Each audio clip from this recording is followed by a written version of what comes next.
The UN Secretary-General Antonio Guterres warned on Tuesday of what he called the broadening of the Middle East conflict, with what he called escalation after escalation. And he said this has to stop. Well, to discuss this further, I'm joined by the host of the Young Turks, Cenk Uygur. I'm also joined by the Israeli journalist and social activist Emily Schrader. Emily, let me start with you, because I gather you're speaking to us from a bomb shelter. And I'd like to ask you, whose fault do you think it is that you're in a bomb shelter?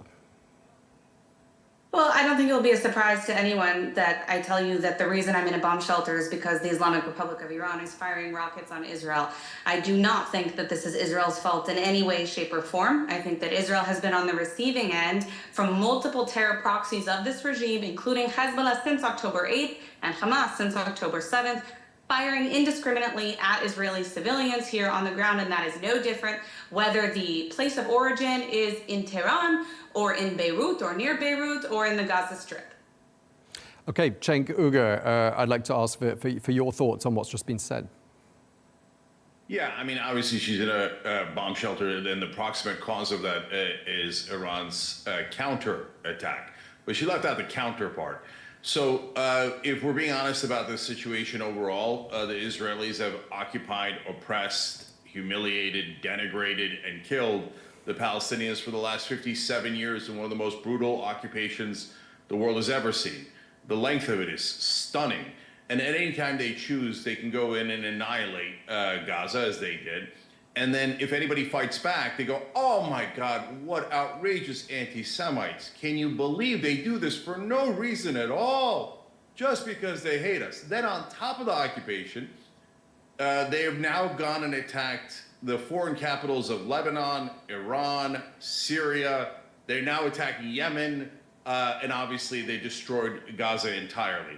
But they believe, and Emily will tell you, they believe in their hearts that they are the victims, because they can't see straight. They don't realize they're not David anymore. They're Goliath, and they're destroying the entire Middle East. Okay, Emily, I find that highly ironic, given the fact that the Islamic Republic itself is occupying all of those countries that you mentioned, which is the source of the problem. If these terror proxies, if these countries that were being colonized by the Islamic Republic did not have that problem of the Islamic Republic, we would not be in this position. And you know, you love to talk about occupation, except on October 6th, Israel wasn't attacking Gaza. It wasn't attacking the West Bank. It wasn't attacking anyone, certainly not the Islamic Republic. And yet, we still received a massacre of civilians, men, women, and children who were kidnapped and raped and murdered brutally in front of their families, children in front of their parents, parents in front of their children. We still have 101 hostages in Hamas captivity. None of that is Israel's fault. And what you're doing, Cenk, is you're blaming the victim. Israel, the victim. Hilarious. So, look, first of all, she said Israel wasn't doing anything on October 6th. Yeah, of course you were. You were occupying the Palestinians for the 57th year in a row. There wasn't a single Israeli in the Gaza Strip on October 6th. There wasn't a single Israeli in the Gaza Strip, except the ones that they're holding hostage. Those ones were in the Gaza Strip. This would happen. I told the producers ahead of time, there is no Israeli supporter that doesn't talk over you.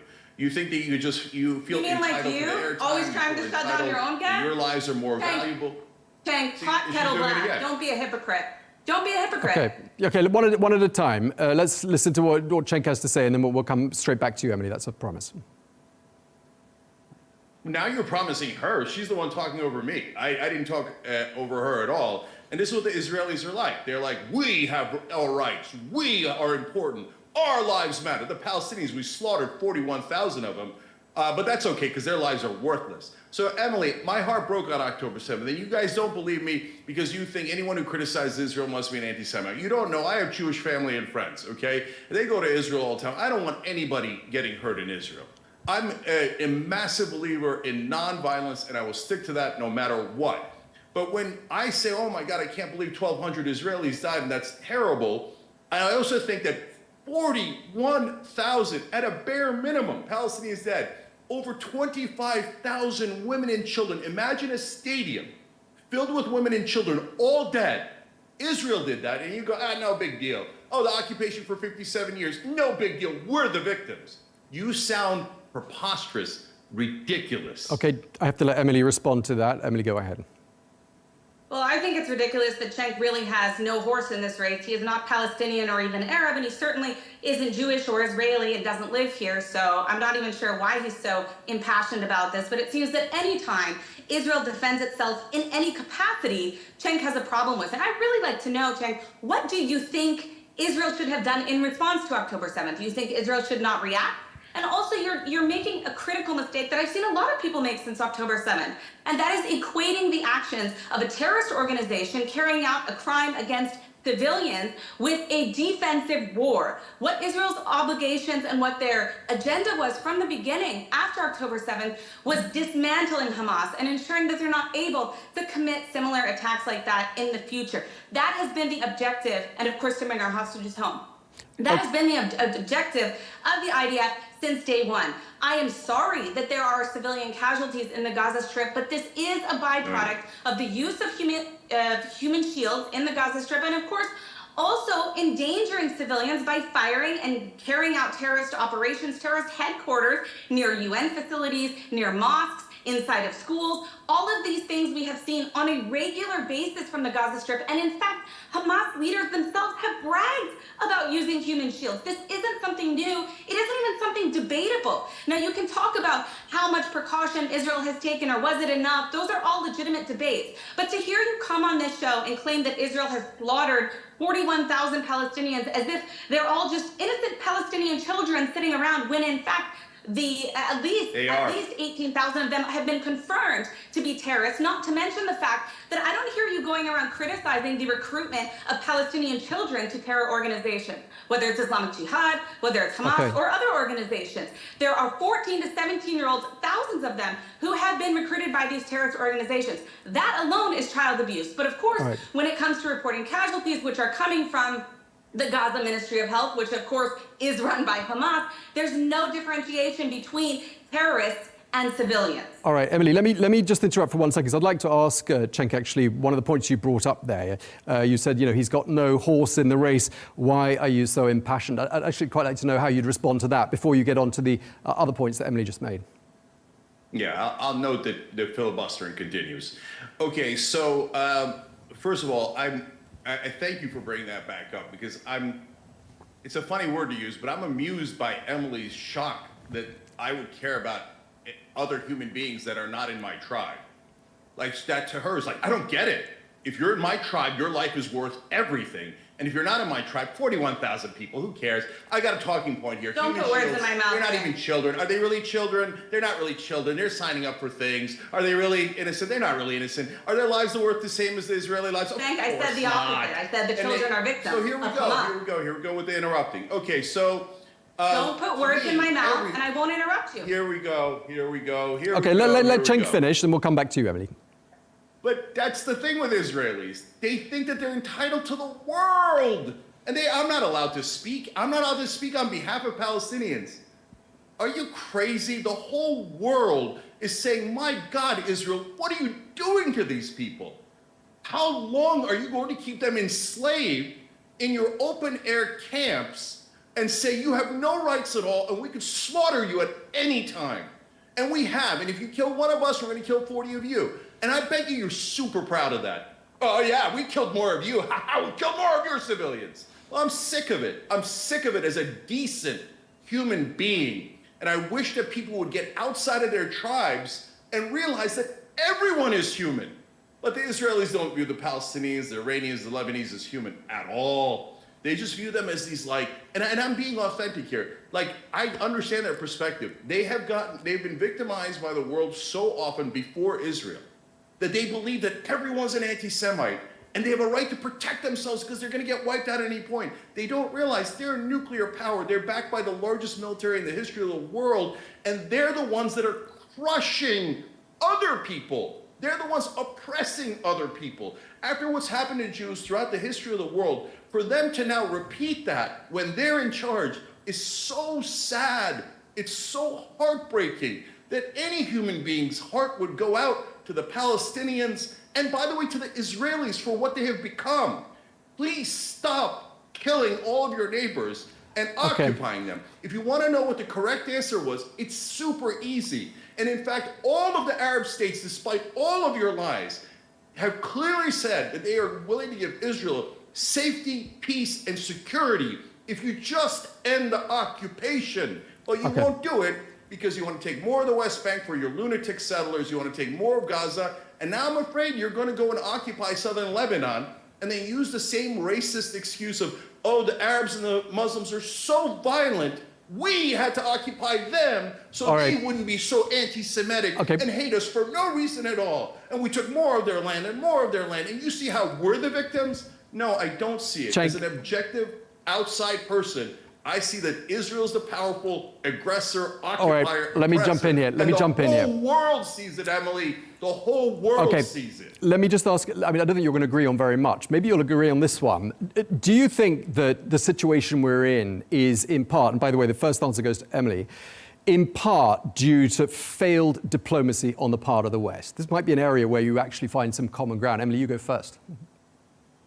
Well, I just want to say that that was a completely intellectually dishonest representation of what's happening in the Middle East, but I'm not surprised because he doesn't actually live in the Middle East and he isn't actually dealing with what we are dealing with, both Arabs and Jews, from the Islamic Republic of Iran. There's a reason that we saw Lebanese and Syrians celebrating when Hassan Nasrallah was killed.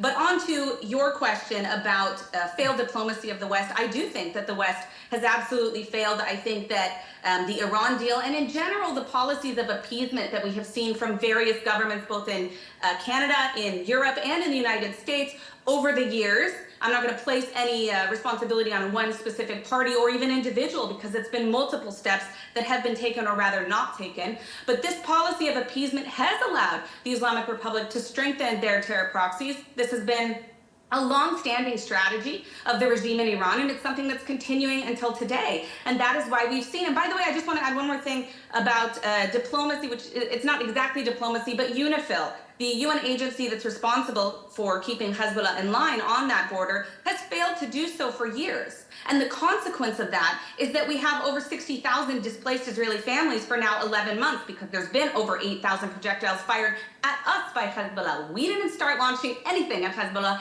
They started launching at us. And so to place the blame squarely on Israel and say that this all is because of something that they did, or that, you know, most ridiculously, that we want a regional war, it's just patently absurd. Israel's approach from day one has been, if you want peace with us, we want peace with you too. And that's not the reality that we're seeing on the ground. And, you know, he said, oh, the Arab states would make peace with Israel as occupation. That is ridiculous. I mean, if we look at the problem here, as I mentioned at the beginning, it's the Islamic Republic of Iran. It's not even about the Arab states. Iran is not an Arab country. And that is the problem. And the problem beyond that is them colonizing and occupying, in a way, different countries in the Arab world. That's the core of the problem. All right. And so, of course, the diplomacy from the West has failed to rein in the Islamic regime. All right, Cenk, how do you respond to my question and the points raised by Emily? Yeah, I mean, real quick, the idea that the Middle East is ecstatic about Israel protecting them from Iran, I mean, I don't know how you say it with a straight face. There's tons of people in the Middle East watching. There's not one person that's Arab or Muslim who thinks, oh, great, Israel's here to protect me. So, I mean, you live in a fantasy world. So, and Hezbollah, oh, they're attacking for no reason at all. It's because of the occupation. Is that hard to understand? No, you're just going to keep saying, no, everybody's an anti-Semite, everybody's an anti-Semite. They hate us for no reason at all. Golly gee, they just came out of nowhere and started attacking us. Okay, I got it. So now to answer your question about the American government. Look, this is very depressing, and I'm sorry that I have to be the bearer of bad news, but American government officials are totally corrupt. So we're corrupted, and I don't want people getting the wrong idea. You know, there's these tropes about, oh, the Jews control the governments or the world and stuff. That's not true. My Jewish friends have nothing to do with it. And in America, bribery is basically made legal, right? So oil companies, banks, drug companies, they all buy our politicians, and the politicians do exactly what their donors tell them. There's a group called AIPAC and related pro-Israel lobbying groups here in America. And they're bragging about how they're going to spend $100 million basically buying off our politicians here in America. And it works. They spent over $11 million on Joe Biden. Joe Biden has financed the genocide of Gaza and has given Israel a green light on every war crime they've committed. Kamala Harris is over $5 million. The Republican leaders, their top donors are AIPAC. Miriam Adelson has given $90 million to Donald Trump in this election. Her late husband, Sheldon Adelson, gave him $100 million in 2016 and 2020. So Trump and Kamala Harris are totally in the pocket of Israel. They will never, ever help the Palestinians. And all they'll do is continue 100% green light on any war crimes Israel wants.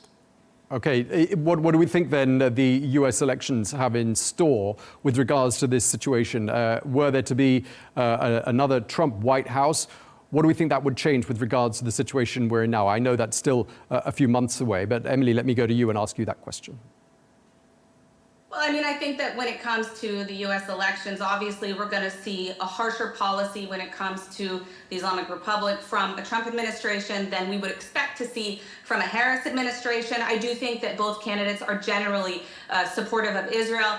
And I do want to clarify the point that I've made to Cenk before, but the AIPAC, the lobbying group, it's an American-Israeli lobbying organization. It is not representative of the Israeli government. In fact, they have promoted policies that do not act in the interest of the Israeli government at various times. What they promote is the U.S.-Israel relationship because it's mutually beneficial. And beyond that, the aid package that goes to the state of Israel every year is not actually aid. It's not a handout. It's not checks that are going to Israeli citizens or even to the Israeli military.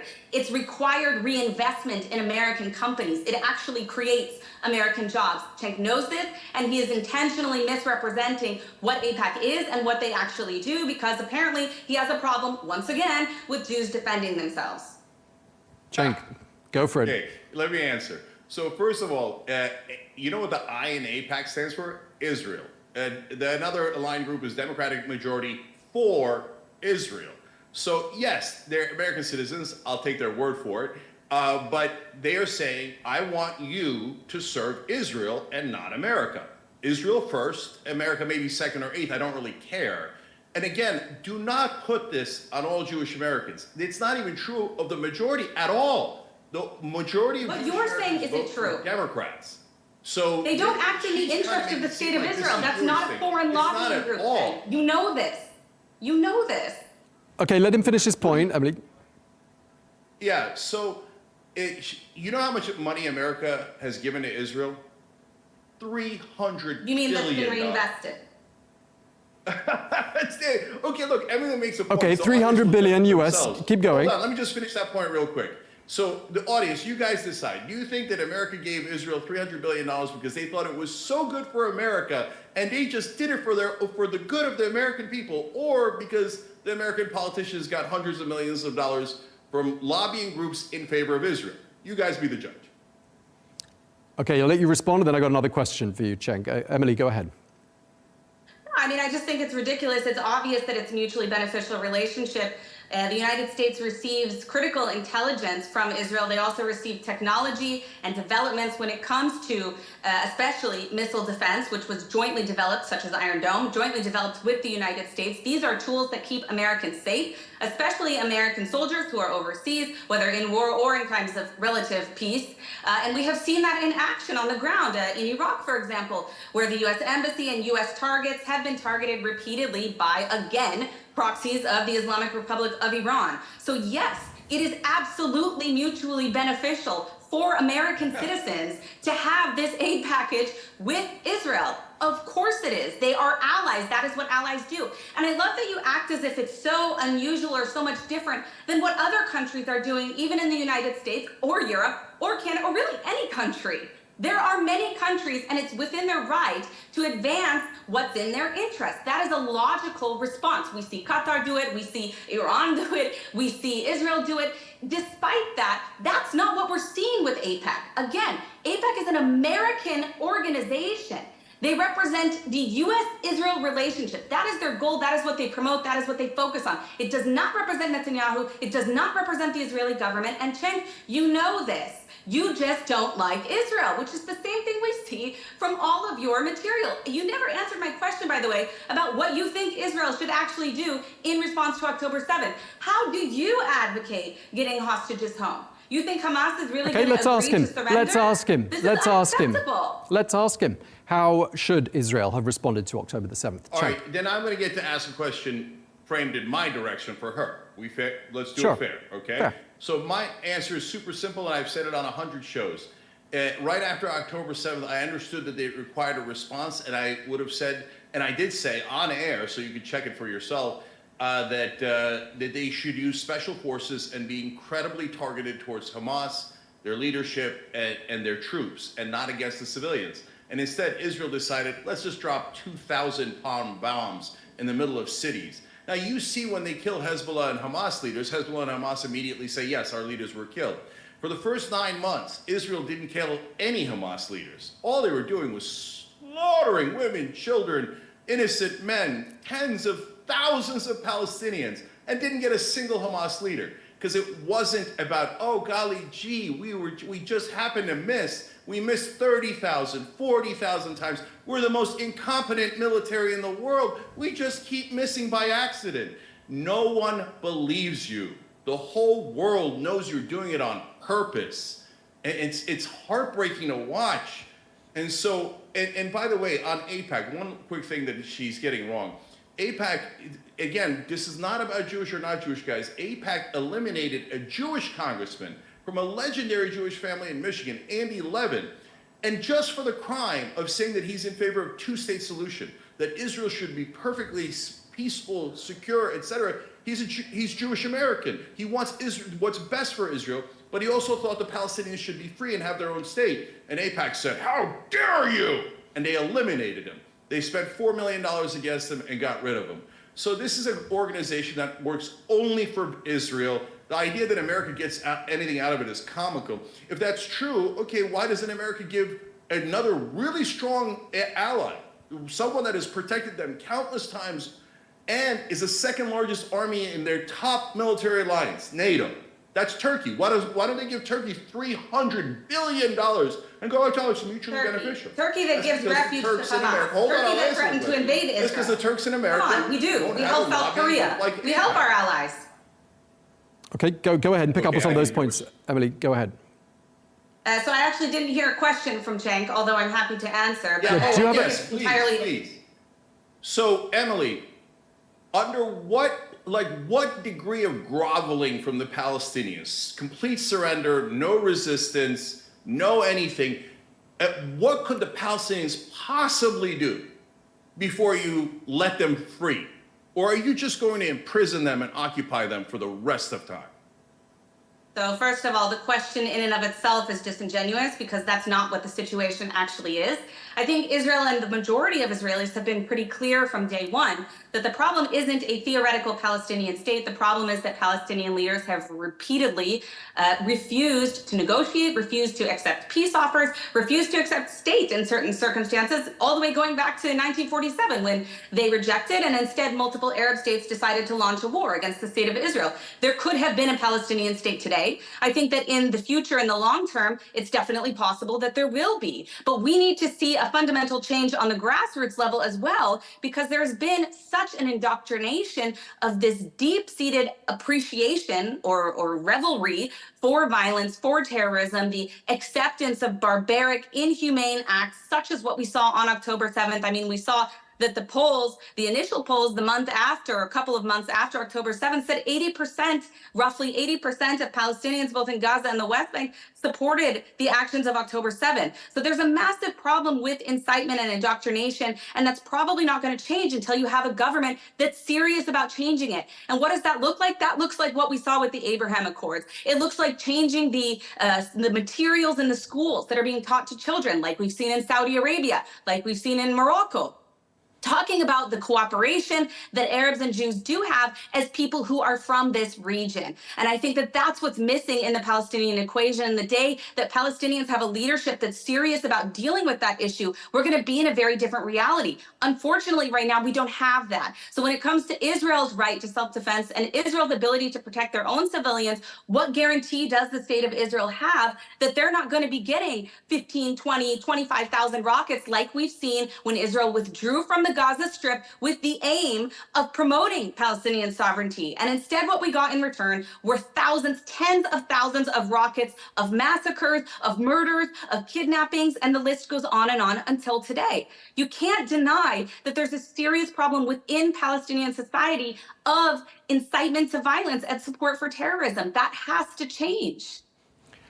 Okay, we're coming. I think we got a great answer there, a very clear answer. The answer is no, the occupation will be indefinite. And the requirements are that the Palestinians not only get new leadership, new government, how they're going to do that, I don't know, and that the indoctrination of everyone in Palestine has to stop. She doesn't like the polling in Palestine. So all of the Palestinians have to change all of their opinion and love their occupiers. Yes. And then maybe their occupiers in their infinite mercy might or might not let them have freedom. Your opinion should change.